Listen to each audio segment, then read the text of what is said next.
4, 3, 2, 1. What's it like to launch an Atlas rocket? It takes an experienced team, disciplined communication, about 7.5 hours of time, and here's how we do it. With the flight profile designed and the rocket fully assembled and rolled to the launch pad, the team reports to their stations and initiates the launch count by applying power to the Centaur second stage and the Atlas first stage and preparing the launch pad systems for remote operations. The commands to power the launch vehicle are issued from this room, the Launch Control Center at the Atlas Space Flight Operations Center, or as we call it, the ASOC. The ASOC also includes the Mission Director Center and several other rooms that house the entire launch team. The team here at the launch site is supported by another team of engineers at the Denver Operations Support Center, or DOSC. About 100 team members here in Denver provide engineering support to the teams located at our launch sites. Prior to flight, our support includes troubleshooting anomalies during countdown and verifying flight data. Denver Engineering also analyzes winds aloft at the launch sites and provides steering updates to the vehicle to minimize loads during flight.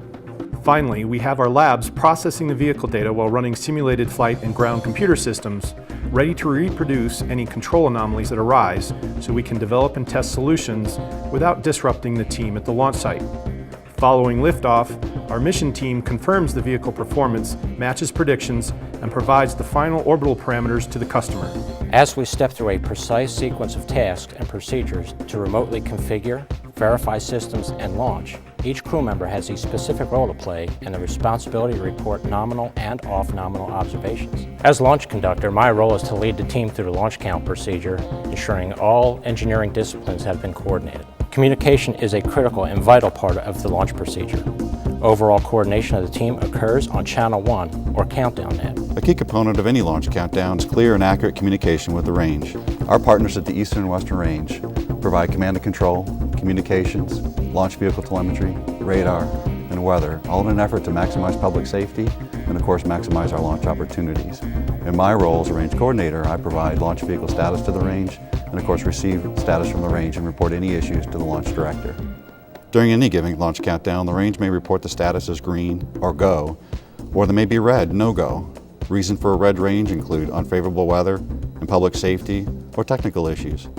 Additionally, my job is to provide the status back to the launch team, help work through any issues, and coordinate new launch time, should we need to adjust our planned T0 or liftoff time. Our launch countdown procedure is conducted in what we call T- time, or T time. We start the count at T- 6 hours, 20 minutes and count down to T0, which is launch. Every launch countdown includes built-in hold times, and the T time is specific time spent preparing the rocket for launch. The final hold occurs at T- 4 minutes. We conduct briefings and polls throughout the count, but with 3 minutes left in the final hold, we poll the team for their readiness to proceed with terminal count. During this final status check, each of the 27 responsible engineers and managers must respond with go or no go.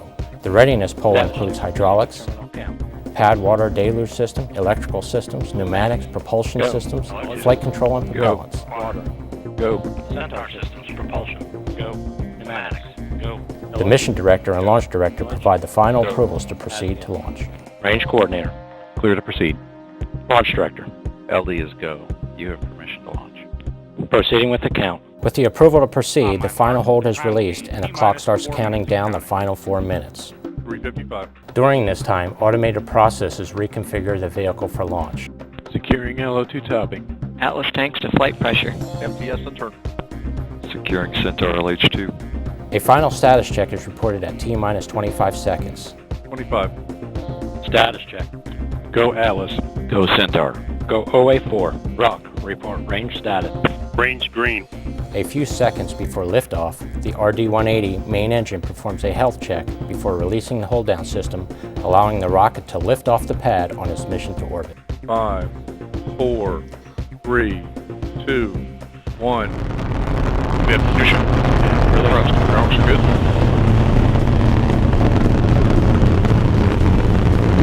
Boosters for the MOP.